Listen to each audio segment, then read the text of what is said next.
السلام علیکم۔ پیغام کے تمام ناظرین کو میری طرف سے خوش آمدید۔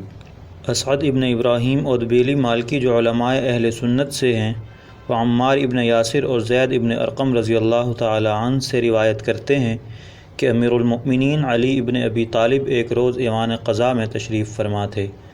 ہم سب آپ کی خدمت میں موجود تھے کہ ناگہاں ایک شور و غل کی آواز سنائی دی۔ امیر المؤمنین نے حضرت عمار رضی اللہ تعالی عنہ سے فرمایا کہ باہر جا کر اس فریادی کو حاضر کرو جس نے یہ شور و غوغا برپا کر رکھا ہے۔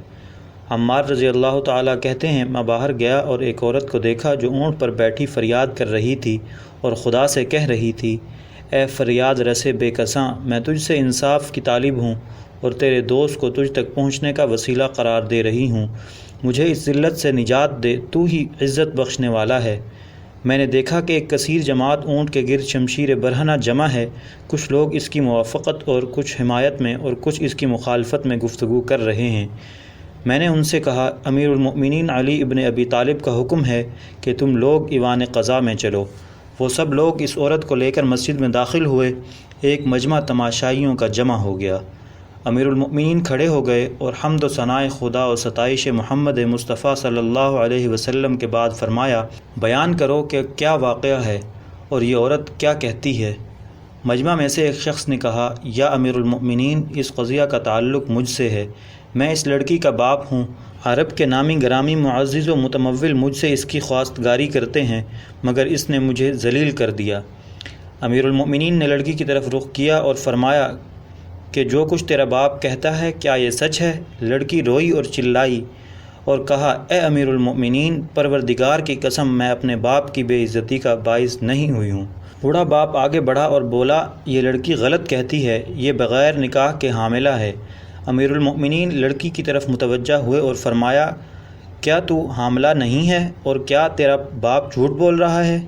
لڑکی نے کہا، امیر المؤمنین، یہ سچ ہے کہ میں شوہر نہیں رکھتی، لیکن آپ کے حق کی قسم میں کسی خیانت کی مرتکب نہیں ہوئی ہوں۔ پھر امیر المؤمنین نے کوفہ کی ایک مشہور داعیہ کو بلوایا اور کہا کہ اس کو پس پردہ لے جا کر جائزہ لو اور مجھے صحیح حالات سے مطلع کرو۔ داعیہ لڑکی کو پس پردہ لے گئی۔ بعد تحقیق خدمت امیر المؤمنین میں نہایت حیرت سے عرض کرنے لگی، مولا، یہ لڑکی بے گناہ ہے کیونکہ یہ باکرہ ہے، کسی مرد سے ہم بستر نہیں ہوئی مگر پھر بھی حاملہ ہے۔ امیر المؤمنین لوگوں کی طرف متوجہ ہوئے اور فرمایا، تم میں سے کوئی شخص ایک برف کا ٹکڑا کہیں سے لا سکتا ہے؟ لڑکی کے باپ نے کہا کہ ہمارے شہر میں اس زمانے میں برف کثرت سے ملتی ہے مگر اس قدر جلد وہاں سے نہیں لا سکتا۔ امیر المؤمنین نے بطریق اعجاز ہاتھ بڑھایا اور برف کا ٹکڑا ہاتھ میں تھا۔ داعیہ سے فرمایا کہ لڑکی کو مسجد سے باہر لے جاؤ اور ظرف میں برف رکھ کر لڑکی کو برہنہ اس پر بٹھا دو اور جو کچھ خارج ہو مطلع کرو۔ داعیہ لڑکی کو تنہائی میں لے گئی، برف پر بٹھایا، تھوڑی دیر میں ایک سانپ خارج ہوا۔ داعیہ نے لے جا کر امیر المؤمنین کو دکھلایا۔ لوگوں نے جب دیکھا تو بہت حیران ہوئے۔ پھر امیر المؤمنین نے لڑکی کے باپ سے فرمایا کہ تیری لڑکی بے گناہ ہے کیونکہ ایک کیڑا تالاب میں اس کے نہاتے وقت داخل رحم ہو گیا جس نے اندر ہی اندر پرورش پا کر یہ صورت اختیار کی۔